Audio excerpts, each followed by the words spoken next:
has spoken about it yesterday or today, or they haven't, but they haven't defined it, so I'm going to define it. Crowd culture.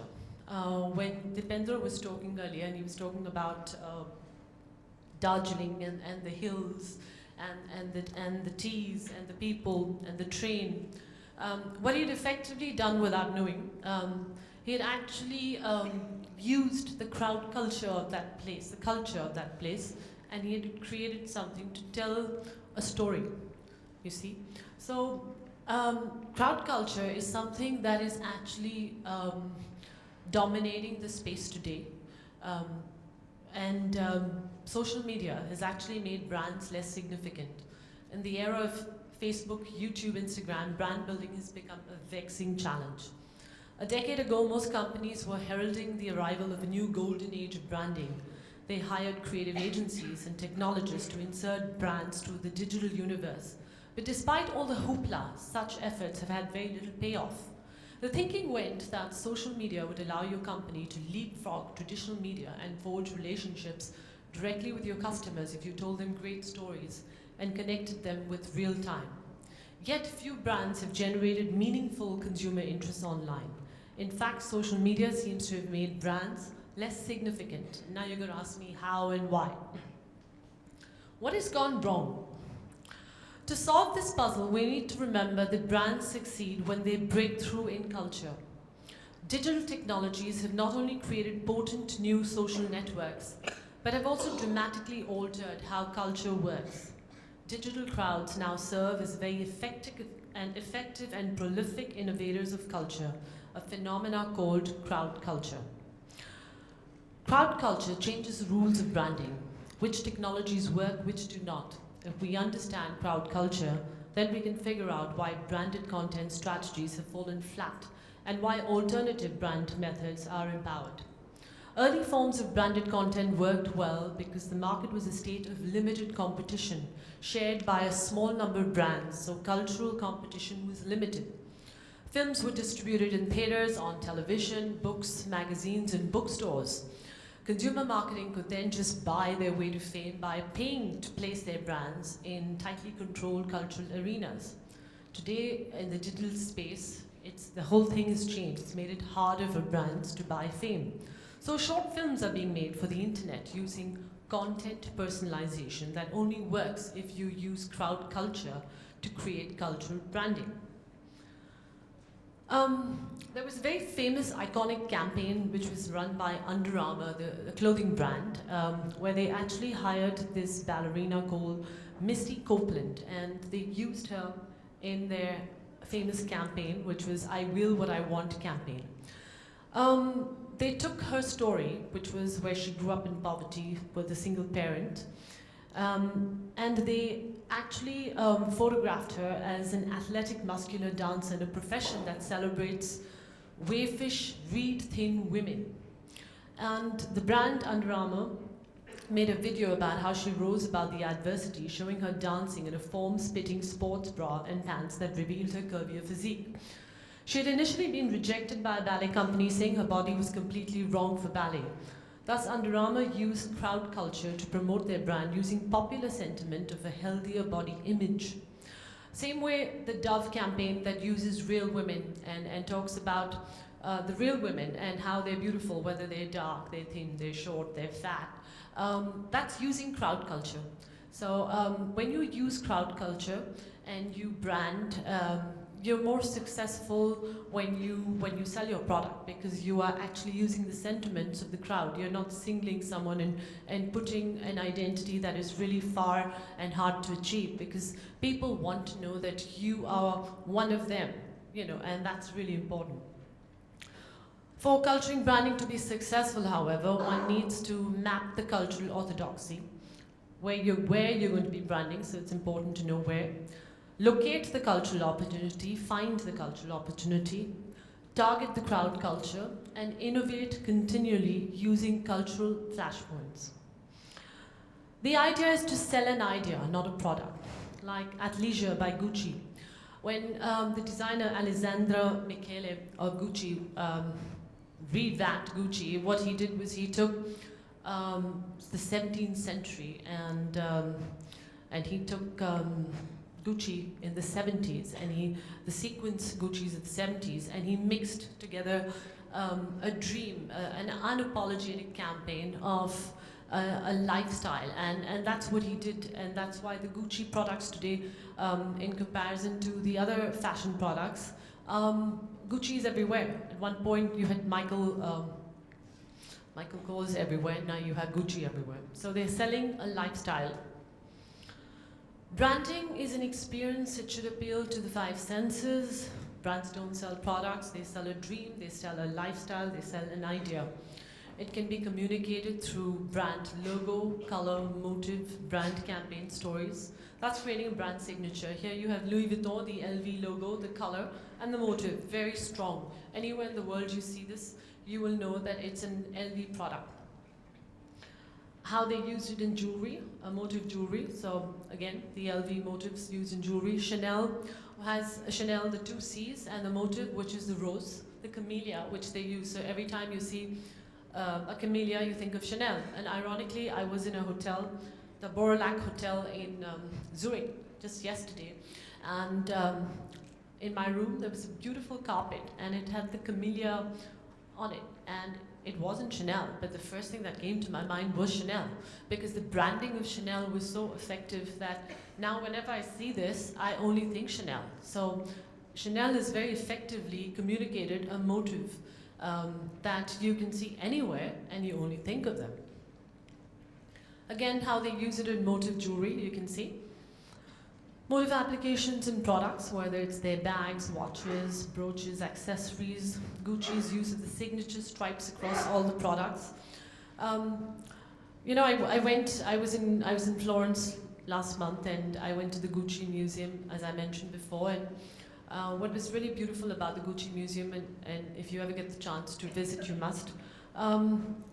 They have this store downstairs, which is really beautiful about all their products, but upstairs they have all these rooms about how, where and how their brand inspiration came from.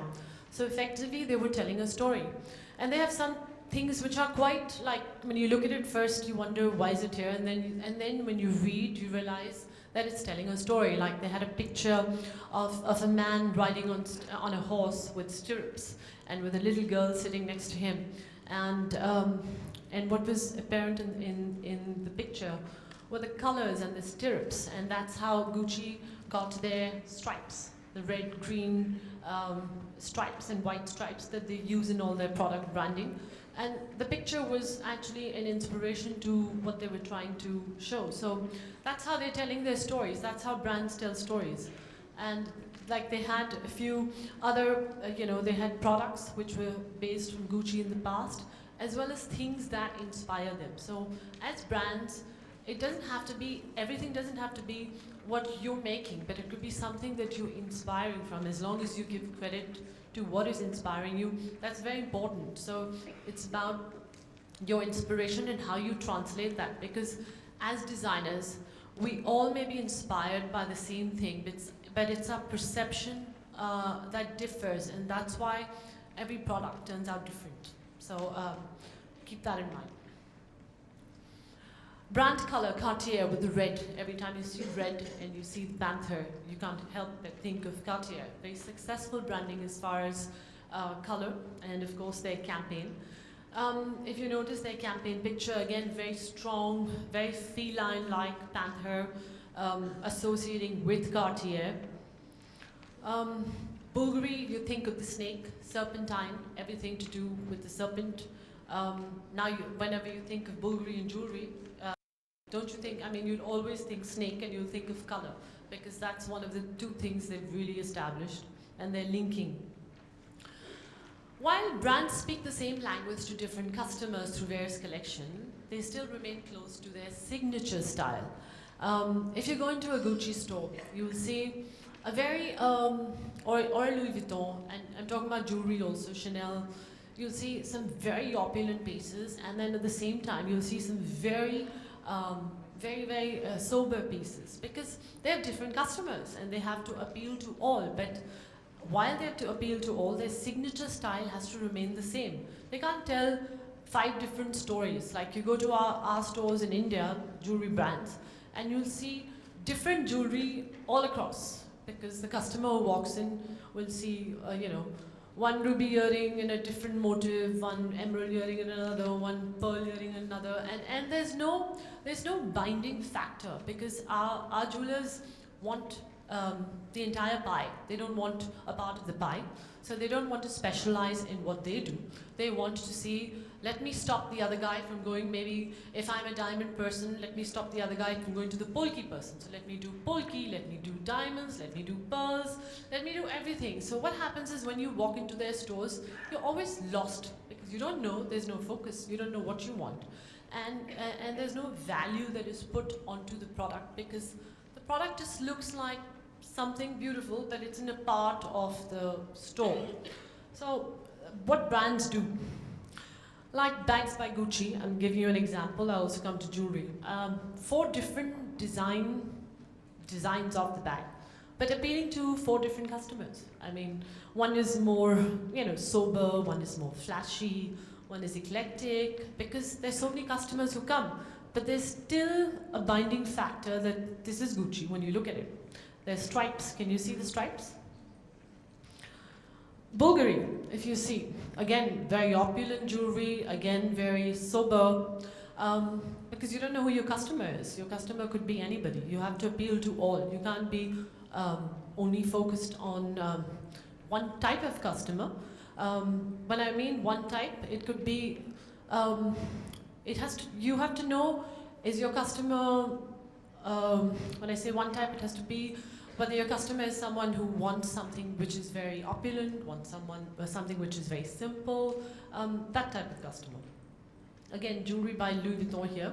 Again, using the motive to create different styles. Importance of branding in today's competitive times. Your competition is not jewelry brands, but every product out there, especially in the luxury market. So if you're selling jewelry, your competitor is a car manufacturer or a phone manufacturer or anybody who is in the luxury space, or a fashion designer who's in the luxury space.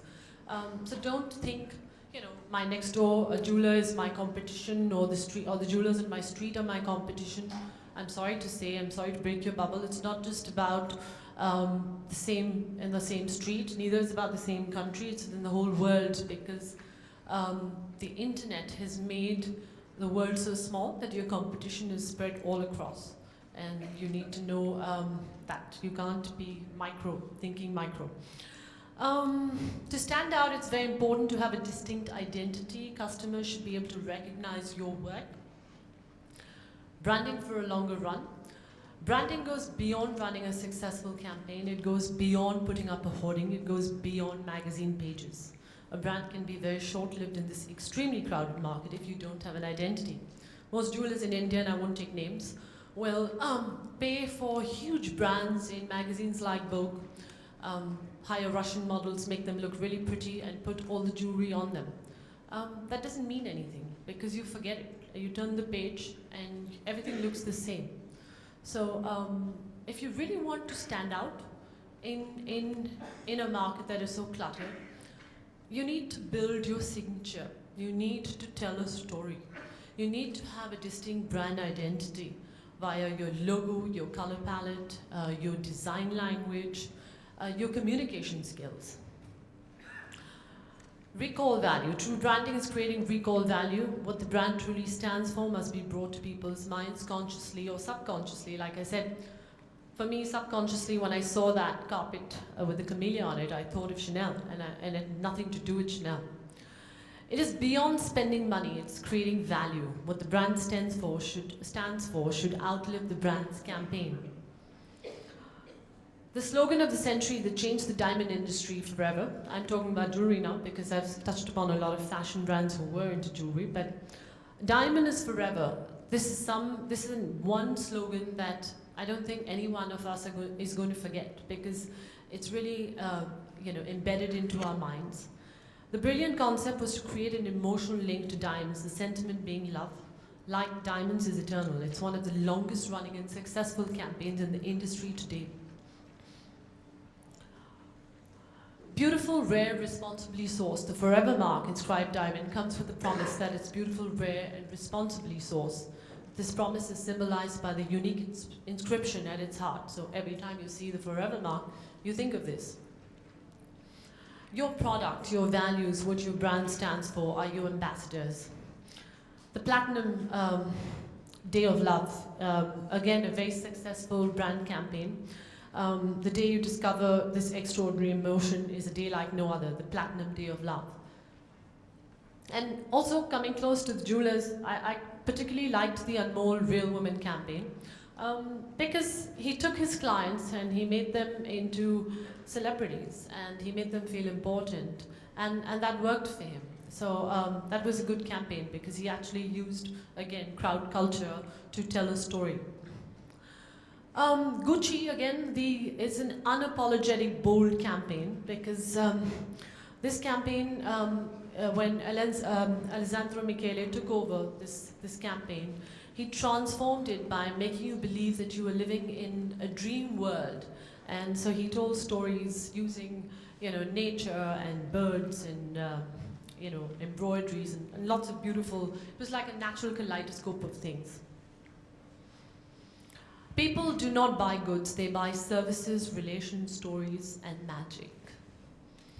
Millennials think Twitter size, their attention span is very less. Branding is a powerful tool if used correctly. A brand goes beyond the tangible elements of a product to include the special bond it established with the hearts and minds of the consumer, thus leading to brand loyalty. When people use your brand name as a verb, that is remarkable. Thank you.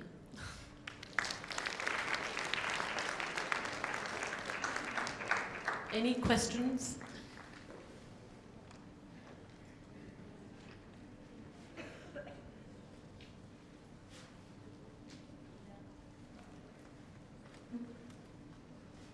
Hi Farah, it was very interesting listening to you. This is Shayanti.